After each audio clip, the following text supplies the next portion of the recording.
Hello everyone and welcome back. Last week my neighbor offered to babysit Dharya and I took this opportunity to quickly visit my nearest plant nursery to pick some plants and spend a day with my plant babies. I was really waiting to go and bring some plants which have been on my wish list for quite some time now. This time of the year is just the right time to bring new plants in the house.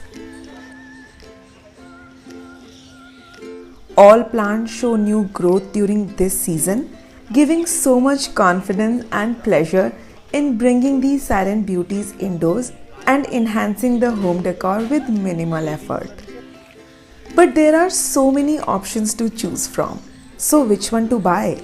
Especially at the plant nursery like this, when we are surrounded by healthy and beautiful looking lush greenery, the desire to get the most attractive plant always seeps in first.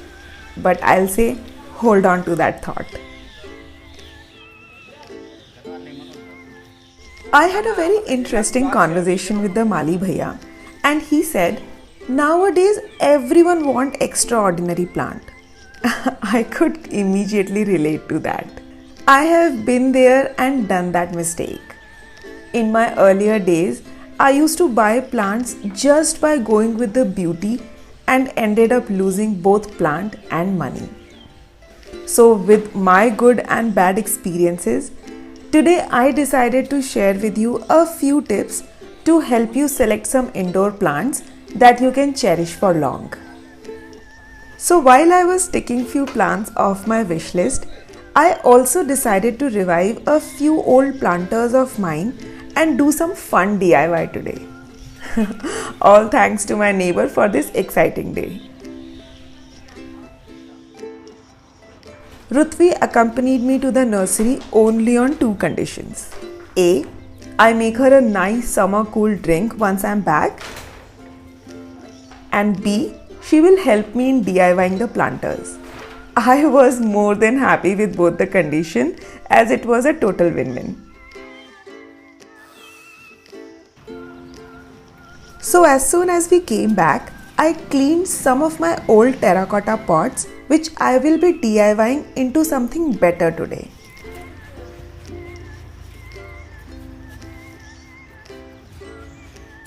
For the base paint, I made a mix of geru mitti and water as it is a natural, organic and also a very cost-effective way to paint old garden pots.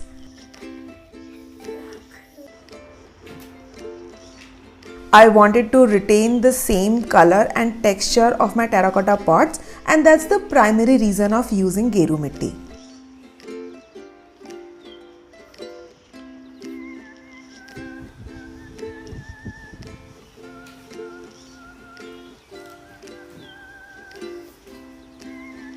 As Rutvi was busy with repainting the pots, I moved on to make the drinks.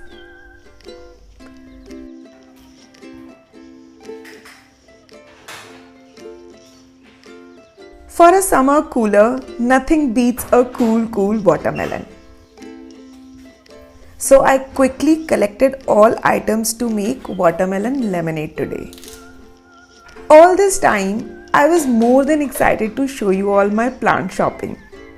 So along with a mini plant haul, I thought maybe it will be a good idea to share my learnings and experience on how I select plants to make sure that they thrive well and I don't end up wasting a lot of money and energy by killing them.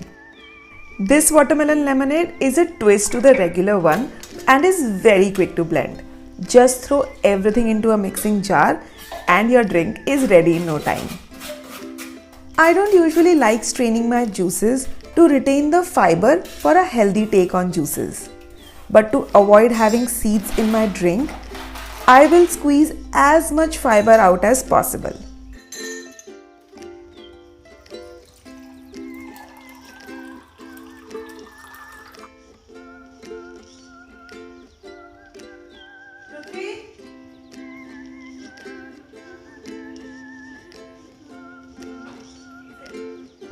Sun is only getting stronger with each passing day, So sipping through our drinks was quite refreshing and I gained back my energy in no time.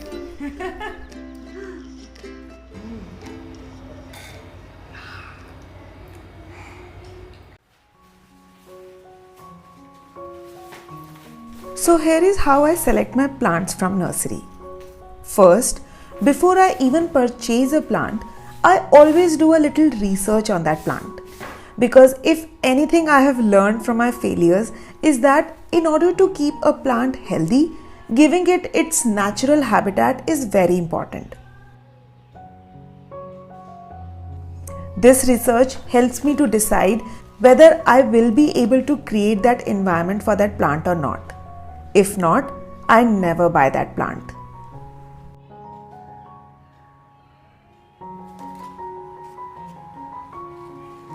Next, I make my own selection in the nursery.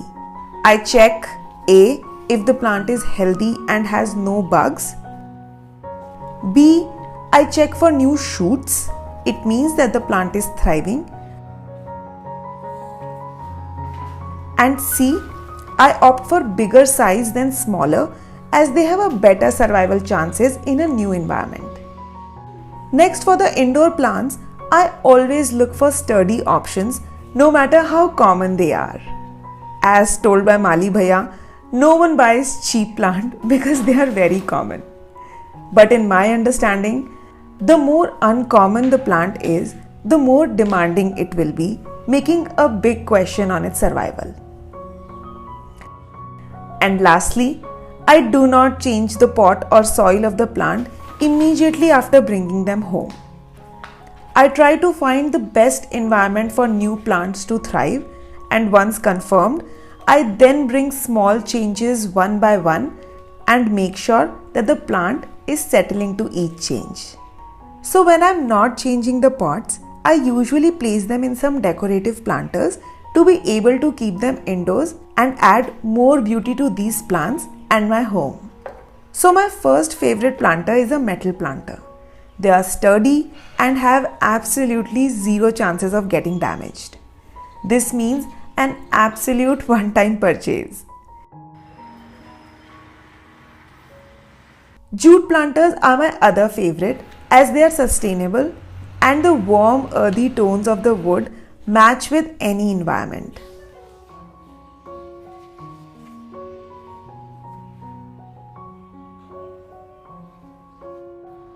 Talking of earthy, terracotta planters are my other favorite ones.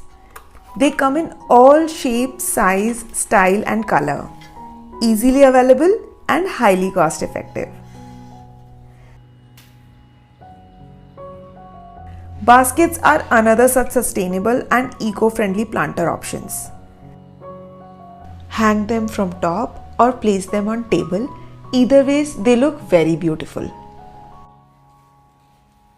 Next are wire baskets. Again, unbreakable, modern and customizable as per need. They cover the ugly plant pots just right.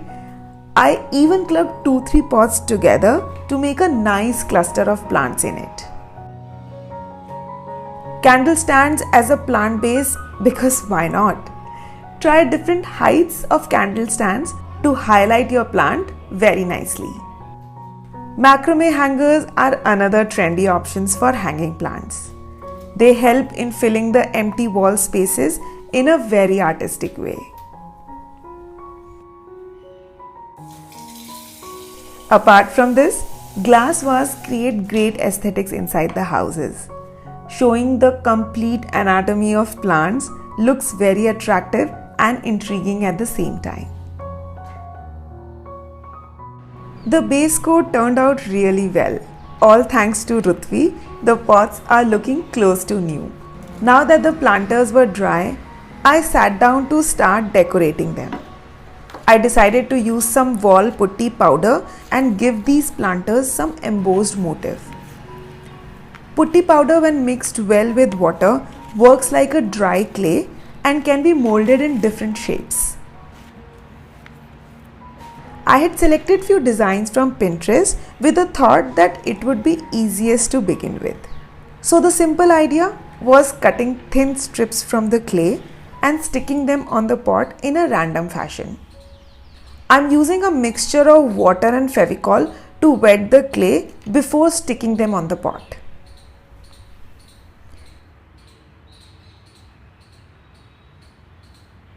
Here is a small trick to make the right putti dough.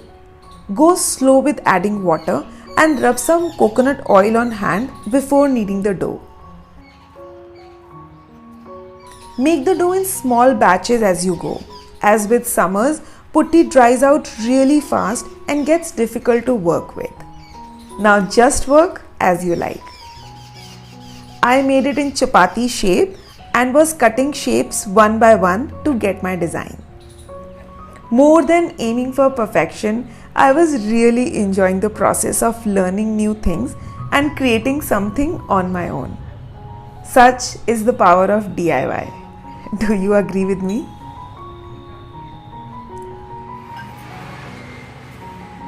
On another pot, I wanted to try something different but again easy. Face embossed pots are very popular these days, so I decided to make a face on one of the pots.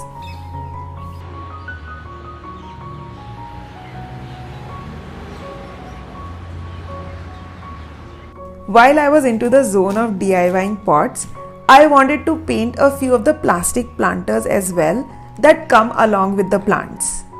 So I used the recent baking soda and acrylic paint trick to get that rough, earthy texture on the pot surface. Small elements like these really add more to these planters and give an altogether different look to the home decor. I was already happy with my plant shopping, and now doing something fun for myself literally made my day. And I was really looking forward to the final outcome of all my pots. Since I have white and grey curtains, I picked up another pot to cover with grey texture paint by using the same baking soda trick. Hitting those strokes of brushes on the pot was so much fun and was a self-care in itself.